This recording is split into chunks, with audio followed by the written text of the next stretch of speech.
لقد من الله على المؤمنين إذ بعث فيهم رسولا من أنفسهم يتلو عليهم آياته ويزكيهم ويعلمهم الكتاب والحكمة وإن كانوا من قبل لفي ضلال مبين. تمام قسم کی تعریفات وحدہ لا شریک خالق کائنات مالک ارض و سما کے لیے ہے، اور لاکھوں کروڑوں درود و سلام ہو اس ہستی اقدس و مقدس پر جن کا نام نامی اسم گرامی محمد اکرم صلی اللہ علیہ وعلی آلہ واصحابہ وبارک وسلم ہے. وہ ذات مقدسہ مبارکہ مطہرہ کہ رب العزت نے جنہیں رحمت کائنات بنا کر بھیجا اور جن کے ذریعے اہل کائنات کی ہدایت کا اور رہنمائی کا بندوبست فرمایا. محمد الرسول اللہ صلی اللہ علیہ وسلم اس کائنات میں امام ہدایت اور امام رحمت بنا کر بھیجے گئے، اور آپ نے اس کائنات میں جلوہ گر ہونے کے بعد اہل کائنات کو اللہ کی وحدانیت کا درس دیا اور اپنی رسالت کے ماننے کی دعوت دی. وہ لوگ جو حضرت محمد الرسول اللہ صلی اللہ علیہ وسلم کی دعوت کے قائل ہوئے، انہوں نے اللہ کی توحید کو تسلیم کیا، سرور کائنات حضرت محمد الرسول اللہ صلی اللہ علیہ وسلم کی امامت کے معتقد اور معترف ہوئے، وہ لوگ مسلمان کہلائے. مسلمان ہو جانے کے بعد محمد الرسول اللہ صلی اللہ علیہ وسلم کے احکامات کے مطابق انہوں نے یہ بات اچھی طرح اپنے دل اور دماغ میں بٹھا لی کہ صرف کلمہ طیبہ کا اقرار اور اعتراف، اللہ کی وحدانیت اور محمد الرسول اللہ صلی اللہ علیہ وسلم کی رسالت کی شہادت یہ جنت میں جانے کے لیے کافی نہیں ہے. اسلام میں داخلے کے لیے یہ بات بہت کافی ہے کہ آدمی اس بات کا اقرار اور اعتراف کرے کہ رب کائنات کے سوا کوئی خالق و مالک، حیات و موت پر قدرت رکھنے والا، زندگی و موت بخشنے والا، نفع و نقصان پہنچانے والا اور عبادت کے لائق کوئی اور دوسرا نہیں ہے. اور ساتھ ہی اس بات پر یقین رکھ لے کہ حضرت محمد الرسول اللہ صلی اللہ علیہ وسلم اللہ کے سچے پیغمبر، اللہ کے سچے نبی اور اللہ کے سچے رسول ہیں. یہ بات اس بات کے لیے کافی ہے کہ انسان کو حلقہ کفر سے نکال کر حلقہ اسلام میں داخل کر لے. صرف اس کے اقرار اور اعتراف سے آدمی مسلمانوں کی برادری کا ایک رکن بن جاتا ہے. لیکن کیا صرف یہ کلمہ شہادت، کیا صرف اللہ کی توحید کا اقرار اور حضرت محمد الرسول اللہ صلی اللہ علیہ وسلم کی رسالت کا اعتراف انسان کو اللہ کے عذاب سے بچانے، اللہ کی جنت میں داخلہ دلوانے، رب کی رضا کے حصول کا موقع فراہم کرنے اور اللہ کی بارگاہ میں مقرب ہونے کے لیے بھی کافی ہے؟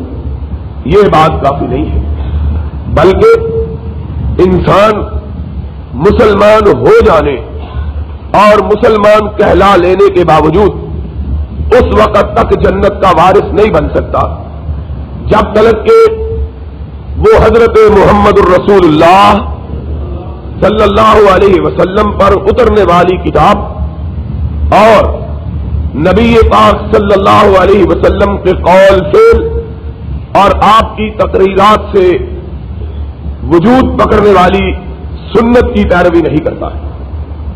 بلکہ اگر کوئی شخص سارے دین اسلام کی تعلیمات کو مانتا ہے، قرآن حکیم کے ایک ایک حکم کو تسلیم کرتا ہے، حضرت محمد الرسول اللہ صلی اللہ علیہ وسلم کی ساری تعلیمات پر ایمان لاتا ہے، لیکن اس کے باوجود صرف قرآن کے کسی ایک حکم کو یا محمد الرسول اللہ صلی اللہ علیہ وسلم کی طرف سے واجب کیے ہوئے فرض کیے ہوئے کسی ایک فریضے کو ترک کر دیتا ہے، صرف ایک فریضے کو، اس کا سارا ایمان، اس کا سارا اسلام اس کو جنت میں نہیں لے جا سکتا۔ جنت میں جانے کے لیے یہ ضروری ہے کہ انسان پورے اسلام کو تسلیم کرے، پورے اسلام کو مانے، اور پورا اسلام صرف اللہ کی وحدانیت کے اقرار اور حضرت محمد الرسول اللہ صلی اللہ علیہ وسلم کی رسالت کے اعلان تک محدود نہیں ہے، بلکہ پورے اسلام کا معنی یہ ہے کہ انسان اس بات کا اقرار اور اعتراف کرے کہ میں نے اللہ کے حکم کے سوا کسی دوسرے کا حکم نہیں ماننا ہے، اور اسلام پر عمل پیرا ہوتے ہوئے انسان یہ عقیدہ رکھے کہ حضرت محمد کریم علیہ الصلوۃ والسلام نے عبادات کو جس طریقے پر ادا کرنے کا حکم دیا ہے، میں نے عبادات کو اسی طریقے پر ادا کرنا ہے۔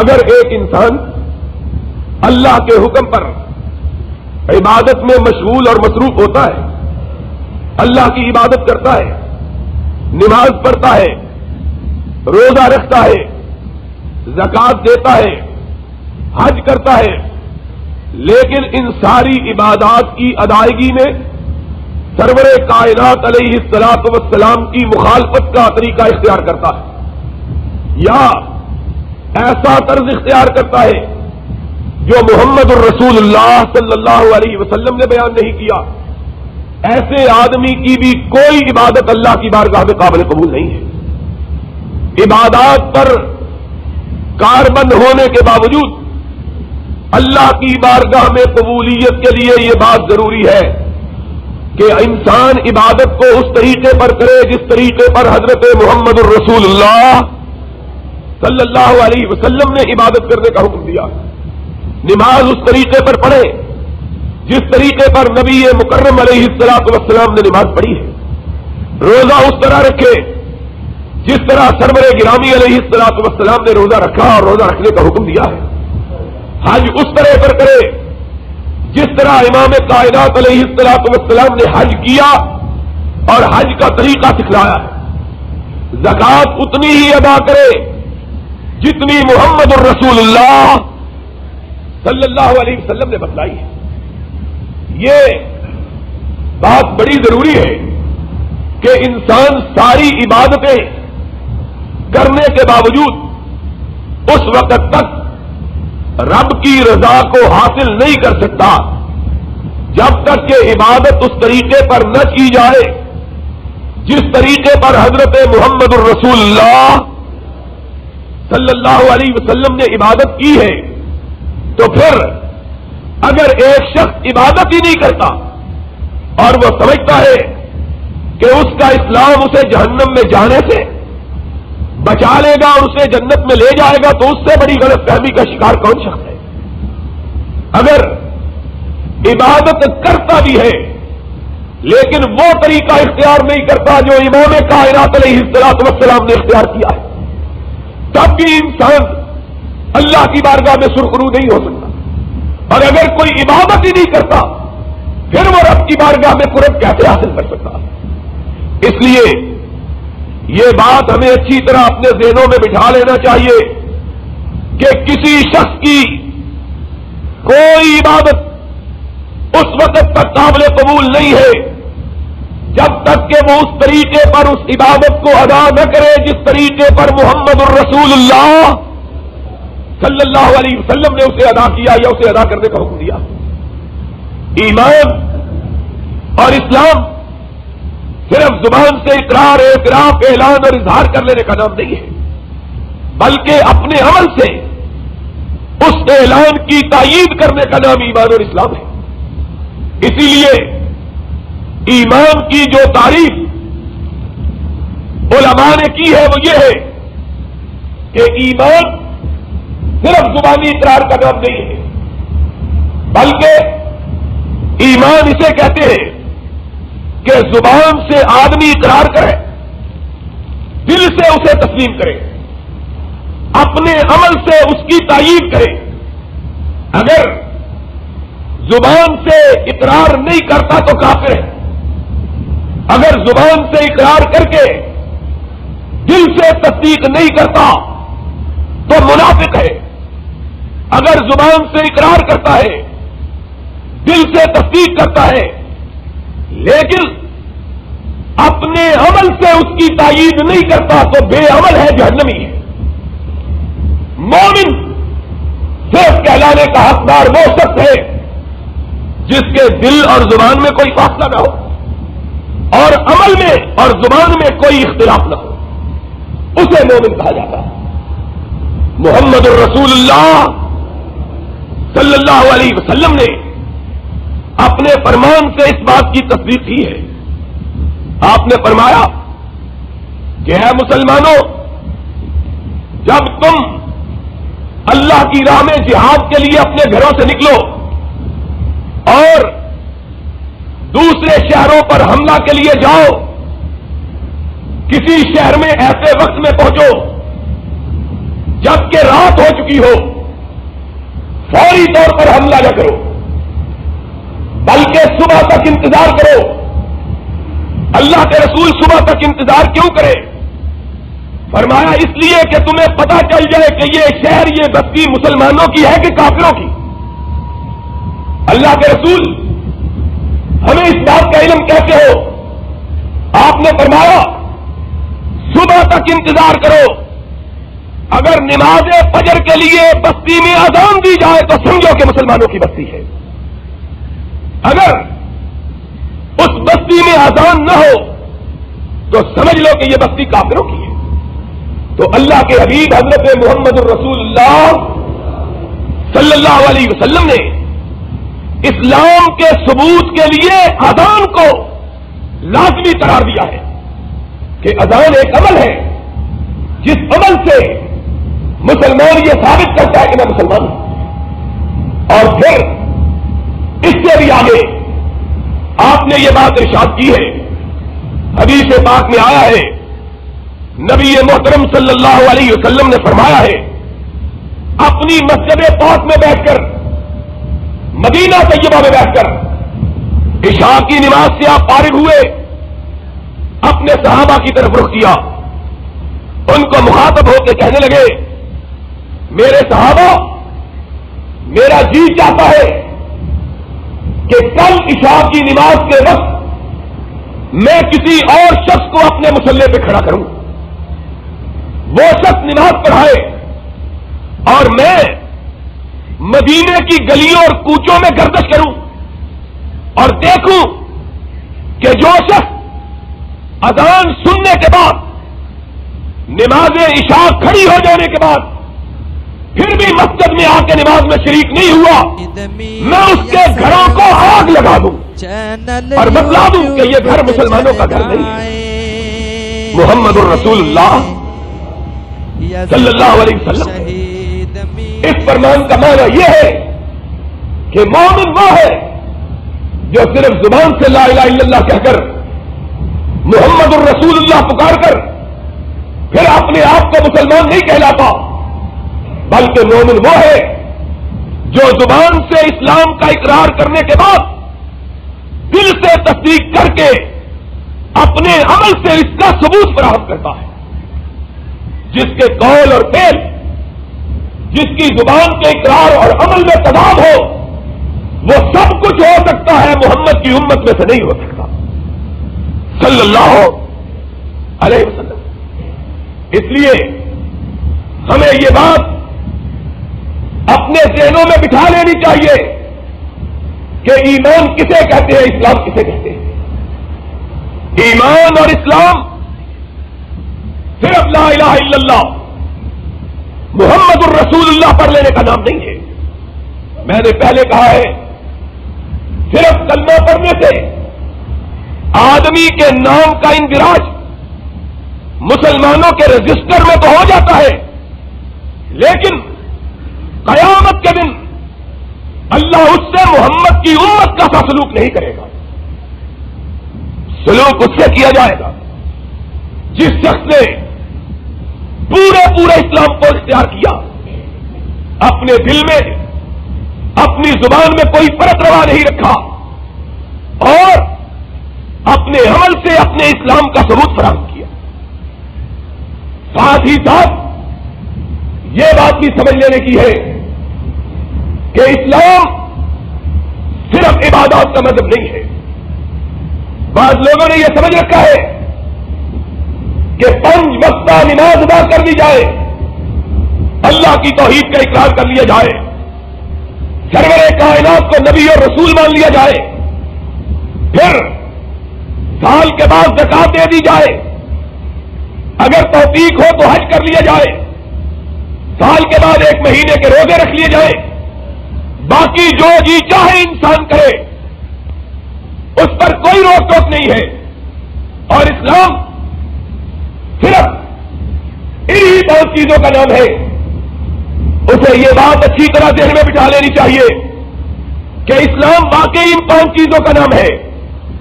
اس نے 4 چیزوں کو مانا ہے, 5ویں کو نہیں مانا.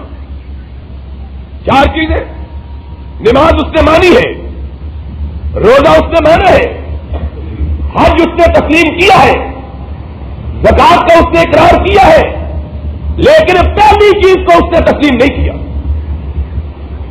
انسان پوچھے کہ پہلی چیز کو کیسے تسلیم نہیں کیا؟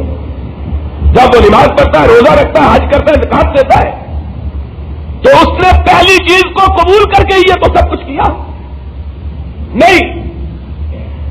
باوجود اس بات کے کہ وہ یہ سارے کام کرتا ہے, اس نے پہلی چیز کو اس لیے تسلیم نہیں کیا کہ اگر وہ محمد الرسول اللہ صلی اللہ علیہ وسلم کی رسالت پر ایمان رکھتا تو اس کا عقیدہ یہ ہوتا کہ جو بات محمد کی زبان سے نکلی ہے اس کو زمین پہ گرایا نہیں جا سکتا. دنیا کے ہر شخص کے بات کے مقابلے میں سرور کائنات حضرت محمد الرسول اللہ صلی اللہ علیہ وسلم کی بات کو تسلیم کیا جائے. اس نے اپنے عمل سے اس بات کی نفی کی ہے. زبان سے کہتا ہے محمد میرا اللہ کا رسول ہے, میرا نبی ہے, میرا پیغمبر ہے, زبان سے کہتا ہے اللہ میرا رب ہے, لیکن اپنے عمل سے نہیں مانتا.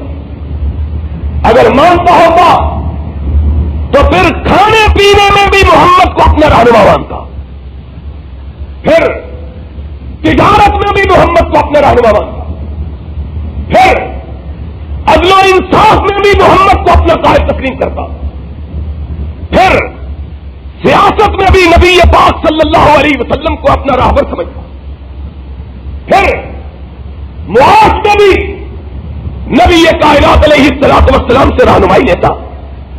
اگر عبادات میں نبی کریم کی پیروی کے بغیر انسان اللہ کی بارگاہ میں سرخرو نہیں ہو سکتا, تو زندگی کے باقی معاملات میں بھی محمد کائنات کی امامت کو مانے بغیر انسان سرخرو نہیں ہو سکتا ہے صلی اللہ علیہ وسلم.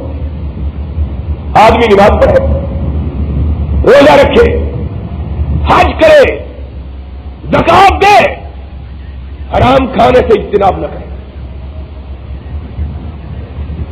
سود بھی کھاتا رہے, رشوت بھی کھاتا رہے, مال حرام بھی ہڑپ کرتا رہے. امام کائنات علیہ الصلوۃ والسلام نے فرمایا ہے کہ حرام چیزوں میں سے یہ بھی ہے کہ کاہن کا نذرانہ, پیر کا نذرانہ اور ناموس کے فروخت کرنے سے حاصل ہونے والی کمائی, یہ سب کچھ کرتا ہے اور کہتا ہے میں مسلمان ہوں کیونکہ میں نے 5 فرائض کو تسلیم کیا ہوا, توحید کو بھی مانا, رسالت کو بھی مانا, نماز بھی پڑھی, زکات بھی دی, حج بھی کیا, روزے بھی رکھے, اس لیے مجھ پر کھلی چھٹی ہے. میں چاہوں تو حلال کھاؤں, چاہوں تو حرام کھاؤں, کوئی قبیل نہیں. ایسا شخص مسلمان نہیں ہے. بلکہ یہ بات کہنی چاہیے کہ ایسے شخص کی عبادت بھی قبول نہیں ہے. کیوں قبول نہیں ہے؟ تھوڑی سی توجہ اگر دو گے تو مسئلہ سمجھ آ جائے. موٹا مسئلہ ہے. کہا جاتا ہے نماز کی ادائیگی کے لیے کپڑوں کا پاک ہونا ضروری ہے. یہ جو سو رہے ہیں نا گرمی میں، ان کو ذرا جگا دو، ہلا دو، ایک دوسرے کی طرف دیکھو سارے. یہ مشہور مسئلہ ہے کہ نماز اس وقت قبول ہوتی ہے جب آدمی کے کپڑے پاک ہوں. پلید کپڑوں میں نماز ادا، یہ ایسا مسئلہ جس سے بچہ بھی جانتا.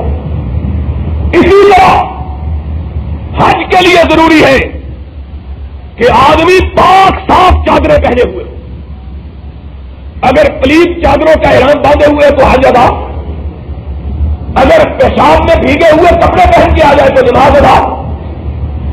پلید کپڑا پہن کر اگر نماز ادا نہیں ہوتی، پلید کپڑوں میں نماز ادا نہیں ہوتی، تو یہ بتلاؤ کہ یہ کپڑے کس چیز پر پہنے جاتے ہیں؟ جسم پر. کس چیز پر پہنے جاتے ہیں؟ اگر کپڑے پلید ہوں اس جسم پر کپڑے کو نماز نہیں پڑھتے. نماز کون پڑھتا ہے؟ انسان کا جسم، انسان کی روح، وہ نماز پڑھتی ہے. اگر جسم کو لگنے والے کپڑے پلید ہیں تو نماز ادا نہیں ہوتی.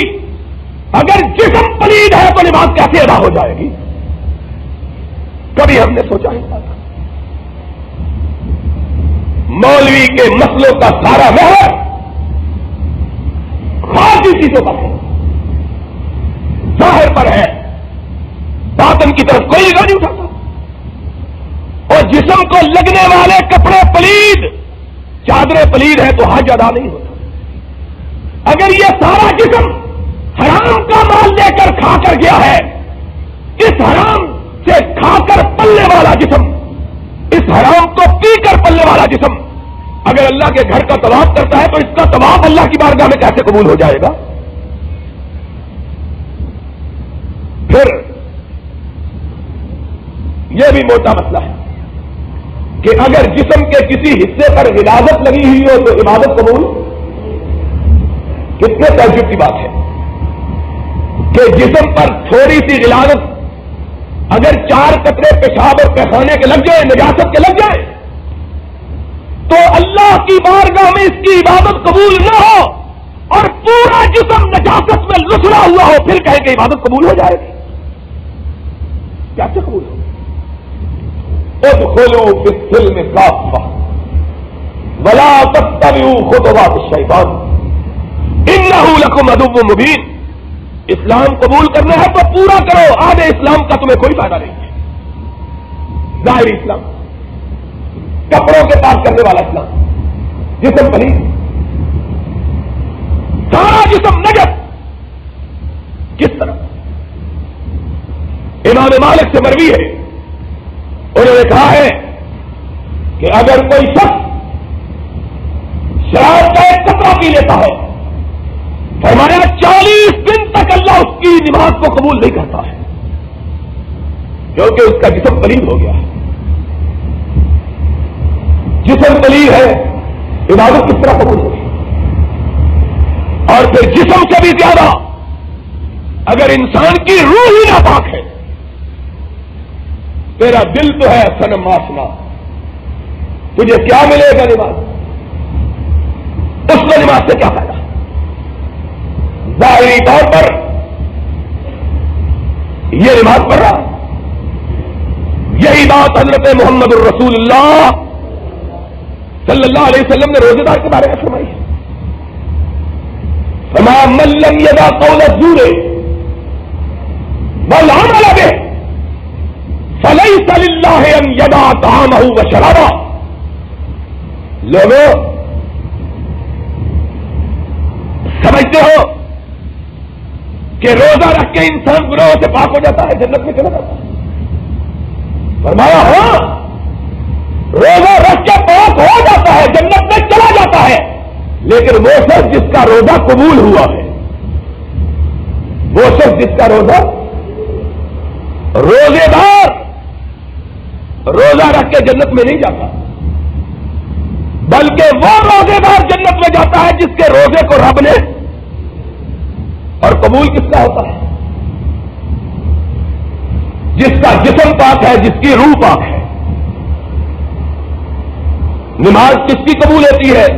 جس کے کپڑے پاک، جس کا جسم پاک اور جس کی روح پاک۔ امام کائنات کی اپنی کہی ہوئی بات، من لم یدع قول الزور والعمل به، فرمایا جو جھوٹ بولتا ہے روزہ رکھ کر، صرف جھوٹ بولتا ہے، صرف فرمایا اس کا جسم ناپاک ہو جاتا ہے۔ جھوٹ بولنے سے انسان کا جسم ناپاک ہو جاتا ہے، غلط بیانی سے انسان کا جسم پلید ہو جاتا ہے، بری بات کہنے سے انسان کا جسم ناپاک ہو جاتا ہے، اگر اس بری بات پہ عمل بھی کر لیتا ہے پلیدی میں اضافہ ہو جاتا ہے۔ امام کائنات نے فرمایا جو یہ کام بھی کرتا ہے، روزہ بھی رکھتا ہے، اللہ کو اس کے کھانے چھوڑنے اور پانی پینا چھوڑنے کی کوئی پرواہ۔ اس سے معلوم ہوتا ہے کہ اسلام صرف اس بات کا نام نہیں ہے کہ آدمی زبان سے لا الہ کہہ دے، زبان سے کہہ بھی دیا لا الہ تو کیا حاصل، دل و نگاہ مسلمان نہیں تو کچھ بھی نہیں، اور ساتھ ہی اس کا نام بھی اسلام نہیں ہے کہ فرائض کی ادائیگی کر لیتا ہے، کہتا میں بڑا مسلمان۔ کلمہ پڑھنے کے بعد، فرائض کی ادائیگی کے بعد اس بات کو اپنے دل اور دماغ میں بٹھائے کہ محمد الرسول اللہ صلی اللہ علیہ وسلم کے سوا میرا قائد، امام، راہبر، رہنما اور کوئی دوسرا موجود۔ اور کون ہوتا ہے امام قائد؟ کہ جو بات کہے وہ مانی ہے اور جس بات سے وہ روکے، ما آتاکم الرسول فخذوہ وما نہاکم عنہ فانتہوا، اس کا نام ہے اسلام۔ اور اس کے لیے لازمی بات یہ ہے کہ آدمی، انسان اپنی روزی کو پاک بنائے، انسان لقمہ ایک اپنے بچوں کو حلال کھلائے۔ امام ابن تیمیہ رحمۃ اللہ علیہ نے فرمایا ہے جو جسم حرام سے پرورش پائے اس سے حلال کی توقع نہیں رکھنی چاہیے، جو جسم حرام سے پرورش پائے اس سے حلال کی توقع۔ آدمی بھی بوتا تو گندم ہے، گندم کا بیج بوتا ہے اور کاٹتے وقت یہ سوچتا ہے کہ میں چاول کاٹ لوں گا۔ انسان امرود کا باغ لگاتا ہے، یہ تصور نہیں کر سکتا کہ کٹائی کے وقت اور فصلوں کی چنائی کے وقت اور پھلوں کے پک جانے کے بعد ان کو اتارنے کے وقت امرود کے پیڑوں کے ساتھ آم کے پھل لگے ہوئے ہوں گے، جو بوئے گا بھی کھاتے۔ اگر انسان اپنے نفس کو سرکشی پر نہیں ٹوکتا، اس کو اللہ کی بغاوت سے نہیں روکتا، انسان اپنے نفس کو، ہر شخص اپنے نفس کی خود نگہداشت کرے۔ ان النفس لامارۃ بالسوء، ہر نفس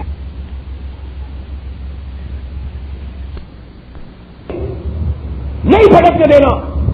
میں نے اس جسم کی پرورش حرام سے نہیں ہونے دینی، میں نے اس جسم کو پالنا ہے تو حلال سے پالنا ہے، حلال سے اپنے جسم کی پرورش کرے، اپنی اولاد کی پرورش کرے گا حلال سے، انشاءاللہ پھر ان سے حرام کی توقع نہیں ہوگی۔ اگر جسم حرام سے پلا ہوا ہو، ایسے جسم کو کتنا بھی مجبور کرو اس سے حلال کی توقع رکھی جا سکتی، یہ بڑی موٹی بات ہے۔ اس لیے سمجھ لو کہ عبادتوں کے لیے اللہ کی بارگاہ میں قبولیت کی خاطر سب سے پہلے عقل حلال کا اہتمام کرنا ضروری ہے، جسموں کو پاک بنانا ضروری ہے، روحوں کو پاک بنانا ضروری ہے۔ جسم پاک ہوتے ہیں حلال کھانے سے، حرام سے اجتناب کرنے سے، حرام کے اجتناب سے جسم کو روکے، لقمہ حرام سے روکے، عمل حرام سے روکے، جسم کے ہر ہر عضو کی نگہداشت کرے، نگاہوں کو آوارگی سے روکے، زبان کو جھوٹ اور غیبت سے روکے، دماغ کو برے خیالات سے روکے، دل کو برے جذبات سے روکے، پیروں کو خواہشات کی طرف چلنے سے روکے، ہاتھ کو حرام کے پکڑنے سے روکے، پھر انسان اللہ کی بندگی کرے۔ ابھی نماز ادا نہیں کرتا کہ رب کائنات اس کی نماز کو قبول کر کے اس کے گناہوں کو معاف کر دیتا ہے۔ پھر چھوٹی چھوٹی غلطیاں ہو جائیں، لیکن اگر اپنے آپ کو حرام سے بچا رکھا ہے تو کیا ہوتا ہے؟ ایک آدمی نبی پاک صلی اللہ علیہ وسلم کے پیچھے نماز ظہر ادا کرتا ہے،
حضور سلام کہتے ہیں، اس کی آنکھوں سے آنسو رواں، کہتا ہے یا رسول اللہ اذنبت، اللہ کے رسول میں نے بہت بڑا گناہ کر لیا، اللہ کے رسول پتہ نہیں میرا کیا ہوگا۔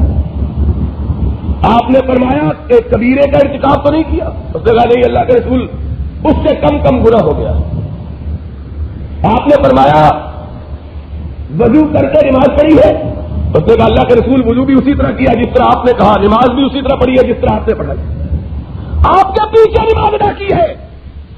اللہ کے حبیب نے جواب میں کہا ان الحسنات یذہبن السیئات، جو فجر کی نماز کے درمیان اور ظہر کی نماز کے درمیان جو تم سے بھولے سے غلطی ہو گئی ہے، اللہ نے صرف نماز کی ادائیگی سے اس گناہ کو معاف کر دیا ہے، گناہ معاف ہو گیا۔ کیوں کہ جسم حلال کا ہے بڑا، اس سے اپنے آپ کو بچا کر کیا پھر غلطی ہو گئی ہے اللہ معاف کرے، پھر لرزش ہو گئی ہے نماز پڑھنے سے۔ حدیث پاک کے الفاظ ہیں، سرور گرامی علیہ الصلوۃ والسلام نے ارشاد فرمایا ہے مومن جب وضو کرتا ہے، وضو کے پانی کے قطرے زمین پہ اکیلے نہیں گرتے، ساتھ گناہوں کو لے کے گرتے ہیں، سارے گناہ جھڑ جاتے ہیں۔ فرمایا جو باقی رہ جاتے ہیں ابھی سلام نہیں پھیرتا کہ اللہ باقی گناہوں کو بھی معاف کر دیتا ہے۔ شرط یہ ہے کہ جسم حرام سے نہ پلا ہوا ہو، حلال سے، جسم پاک، اس کے بغیر تو وضو بھی کوئی نہیں۔ اگر انسان پہ غسل واجب ہو اور وہ وضو کر کے سمجھے میری نماز ہو جائے گی تو نماز ادا، کیونکہ پلیدی بڑی ہے، وضو کی پاکیزگی چھوٹی ہے۔ اگر غسل واجب ہے تو صرف وضو سے انسان نماز کے قابل غسل کرنا پڑے گا، اور اگر جسم ہی پورا ناپاک ہے، کپڑے پاک ہو جانے سے، وضو کرنے سے، غسل کرنے سے انسان کا جسم پاک ہو سکتا ہے۔ جسم کو پاک بناؤ، اکل حلال کا اہتمام کرو، حلال روزی کھاؤ، اپنے بچوں کو حلال کھلاؤ، ان تمام معاشی مسائل سے احتراز کرو جن معاش کے مسائل کو محمد الرسول اللہ صلی اللہ علیہ وسلم نے حرام قرار دیا یا محمد کے خدا نے قرآن میں حرام قرار دیا، ان سے اجتناب کرو۔ اور بڑے بڑے حرام کیا ہے؟ بڑے سے بڑا حرام آج ہمارے پاکستان کے اندر حلال ہو گیا، کوئی چیز اب ہمارے ہاں حرام نہیں ہے۔ قرآن سے یہ معلوم ہوتا ہے، قرآن کے کہ سب سے بڑا حرام اگر کوئی ہے تو وہ سود ہے، قرآن کی تعلیمات سے سمجھو میری بات کو، خنزیر بھی حرام ہے، خنزیر بھی، شراب بھی، جوا بھی، یہ ساری چیزیں حرام ہیں، یہ ساری چیزیں حرام ہیں، ان کے حرام ہونے میں کوئی شبہ، مردار بھی، خون بھی، ان ساری چیزوں کا اللہ نے قرآن میں ذکر کیا، لیکن کسی حرام کے لیے وہ بات نہیں کہی جو سود کے لیے کہی ہے، کسی حرام کے لیے یہ بات نہیں، سارے حرام چیزوں کا اللہ نے ذکر کیا، فرمایا گلا گھونٹ کے مرنے والا جانور حرام، مردار حرام، خنزیر حرام، شراب حرام، کہا فاجتنبوا، مومنوں ان کے قریب نہ جاؤ، مومنوں ان کے یہ حرام ہے، ان کے قریب نہ جاؤ، ناپاک ہو جاؤ گے۔ سود کا ذکر آیا، رب نے یہ نہیں کہا کہ یہ حرام ہے اس کے قریب نہ جاؤ، کہا اتقوا اللہ وذروا ما بقي من الربا ان کنتم مؤمنین۔ ایمان اور سود دونوں اکٹھے نہیں ہو سکتے، ایمان اور سود دونوں اکٹھے، یہ دوسرا کسی چیز کے بارے میں آج مسئلہ یاد کر کے جانا، سمجھ کے جانا مسئلے کو، ایمان اور سود دونوں اکٹھے۔ تیسرے بارے میں سورہ آل عمران میں تھا اتقوا اللہ وذروا ما بقي من الربا ان کنتم مؤمنین، مومن سود نہیں کھاتا۔ پھر کہا شراب، سور، حتیٰ کہ غیر اللہ کی نظر، ما احل بہ لغیر اللہ، 9 چیزوں کو بنا اللہ نے، حرمت علیکم المیتۃ والدم ولحم الخنزیر، 11 چیزوں کو بنا، 11 چیزوں کو سب حرام ہے، کوئی نہ کھائے، قریب نہ جائے۔ پھر کہا الا من اضطر، اگر کوئی مجبور ہو جائے، غیر باغ ولا عاد فلا اثم علیہ، موت نظر آ رہی ہے، زندگی بچانا، کچھ بھی کھانے کو نہیں ہے، فرمایا اس کو یہ 11 حرام چیزیں کھانی بھی جائز ہے، صرف مجبوری کی وجہ سے، مجبوراً زندگی کو بچانے کے لیے، تھوڑا سا صرف زندگی کو بچانے کے لیے اگر ضرورت ہو تو ان کو مجبوری کی وجہ سے کھا، سور کی بھی اجازت دے دی، غیر اللہ کے نام کے چڑھاوے کی بھی اجازت دے دی، اللہ تیری قدرت پہ قربان۔ سود کو اللہ نے اپنے قرآن میں مجبوری کی وجہ سے بھی جائز کرا، یہ اتنا بڑا حرام ہے۔ امیر المومنین ضیاء الحق نے اسلام کے نام پہ اس کو حلال کر رکھا ہے، وہ حرام جسے رب نے اضطراب اور اضطرار کی حالت میں بھی جائز قرار نہیں دیا، اضطراب اور اضطرار کی حالت میں بھی جائز، وہ اسلام کے نام پہ بننے والے ملک میں جائز ہی نہیں بلکہ ضروری ہے، بچانے کے لیے بھی استعمال کرنا جائز ہے، ایک بات۔ دوسری بات سنو، اللہ نے باقی ساری حرام چیزوں کو کہا کہ ان کا ارتکاب نہ کرو، ان کے قریب میں جاؤ، ان کو چھوڑ دو، لیکن سود کا تذکرہ آیا تو کیا تھا؟ فرمایا فَاعْتَدُوا بِحَرْبٍ مِّنَ اللَّهِ وَرَسُولِهِ، سود کھانے والا، سود کھلانے والا اللہ کے خلاف جنگ کرتا ہے، محمد الرسول اللہ کے خلاف جنگ کرتا ہے صلی اللہ ہو، اسے اللہ کے خلاف جنگ کرنے والا، رسول اللہ کے خلاف جنگ کرنے والا قرار دیا، اور کسی حرام کھانے والے کا یہ سختی کے ساتھ اعلان نہیں کیا جس قدر سود کا کیا، فَمَا إِن لَّمْ تَفْعَلُوا فَاعْذَرُوا بحرب من اللہ ورسولہ. اگر تم سود لینے دینے سے باز نہیں آتے تو اللہ کے خلاف رسول اللہ کے خلاف اعلان جنگ ہے, جنگ کے لیے تیار ہو جاؤ. سورہ آل عمران. اور پھر قرآن کے اندر چھٹے بارے میں رب العزت نے اپنے خلاف رسول اللہ کے خلاف جنگ کرنے والوں کا انجام اور ان کی سزا کیا بتلائی, وہ بھی اس قرآن کے اندر موجود ہے. سورہ مائدہ کے اندر چھٹے بارے میں اللہ رب العزت نے کہا انما جزاء الذین یحاربون اللہ ورسولہ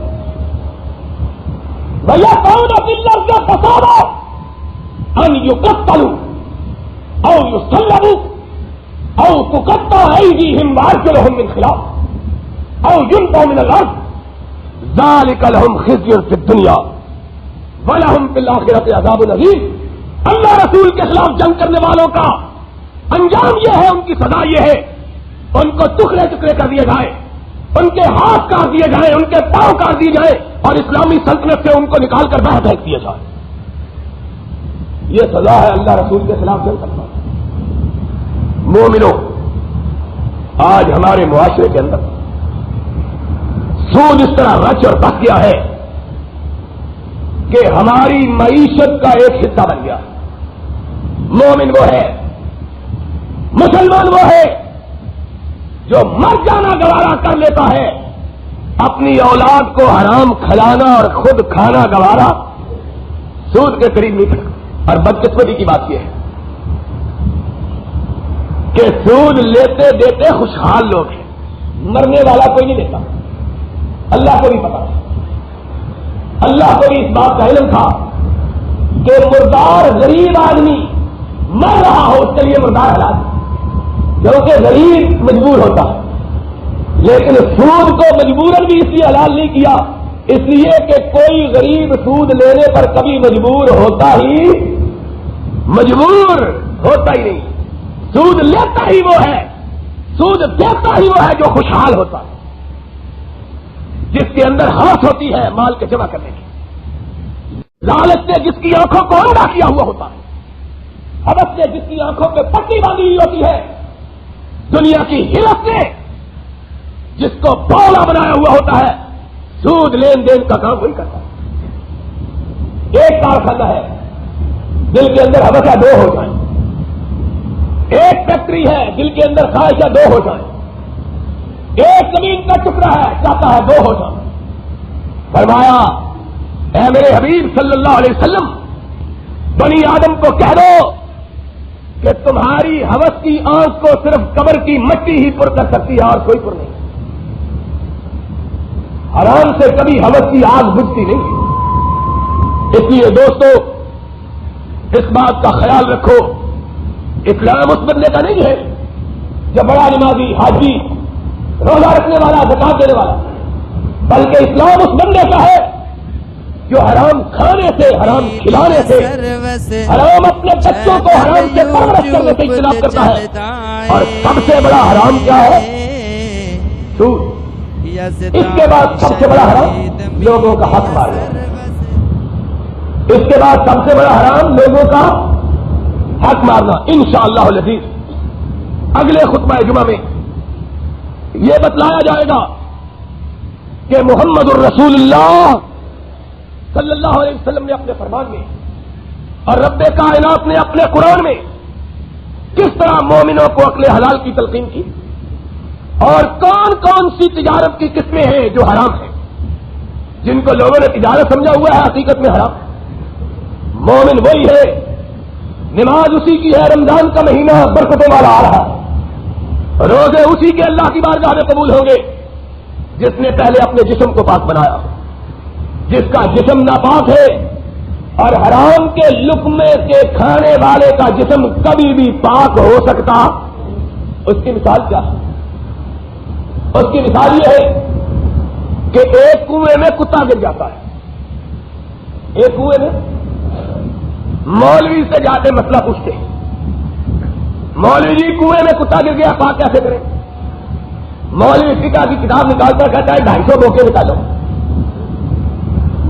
250 وہ کیا کہتے تھے نا 250 ڈول پانی کا نکالو کنواں پاک ہو جائے گا. بلا مارا جاتا ہے کتا بیچ میں ہی پڑا ہوا ہے وہ کے نکالتا رہتا ہے. 250 نہیں 2500 بھی نکال لے کنواں پاک پہلے کتا نکالے. چلو 100 وضو نہیں 1000 وضو کر لو, 100 غسل نہیں 1000 غسل کر لو, جب تک پہلے جسم پاک نہیں, جسم کے اندر والی روح پاک نہیں, 1000 غسل سے بھی انسان کا جسم پاک ہو سکتا. یہ پاک ہوگا عقل حلال سے. عقل حلال کے کیا طریقے اور حرام سے اجتناب کے کیا طریقے ہیں, انشاءاللہ اس کا تذکرہ آئندہ خطبہ جمعہ میں ہوگا. وآخر دعوانا الحمدللہ رب العالمین.